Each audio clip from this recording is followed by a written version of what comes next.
বাংলা সিনেমার ইতিহাসে একটি নাম আজও সবচেয়ে উজ্জ্বল, আর তিনি হলেন কিংবদন্তি উত্তম কুমার। মানুষের শরীর হয়তো মৃত্যুর সঙ্গে বিলীন হয়, কিন্তু কাজ থেকে যায় চিরকাল। উত্তম কুমারও তার কাজের মাধ্যমেই বেঁচে আছেন সবার হৃদয়ে। তার কাজ, তার উপস্থিতি আজও আলোচনায়, আজও স্মৃতিতে। স্মৃতিচারণ করতে গিয়ে তার সহ অভিনেত্রী সাবিত্রী চট্টোপাধ্যায় বলেন, একটা সময় উত্তম কুমার বহু ব্যর্থতার মধ্য দিয়ে গেছেন। এমপি প্রোডাকশনের সঙ্গে করা বসু পরিবার সিনেমায় তার ক্যারিয়ারের মোড় ঘুরিয়ে দেয়। সুপ্রিয়া দেবী ও সাবিত্রী নিজেও ছিলেন সেই সিনেমায়। সেখান থেকে শুরু হয় উত্তম কুমারের অপ্রতিরোধ্য যাত্রা। সাবিত্রী আরও জানান, মানুষ হিসেবে তিনি ছিলেন অকপট, সহজ সরল। কতদিন যে তাদের বাড়িতে খাওয়া দাওয়া করেছেন। এমনকি মজার ছলে বলতেন, সাবু, যদি কোনোদিন সিনেমা ছেড়ে দিস, দিদির সঙ্গে একটা রেস্টুরেন্ট খুলিস, আয়ও হবে, মানুষও খুশি হবে।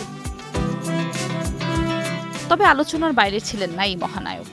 একসময় সংবাদপত্রে এমনও খবর প্রকাশিত হয়েছিল যে উত্তম কুমার আর সাবিত্রী নাকি বিয়ে করেছেন, যদিও সেটা ছিল নিছক গসিপ। তবুও সাবিত্রী মনে মনে ভেবেছিলেন, যদি সেটা সত্যি হতো।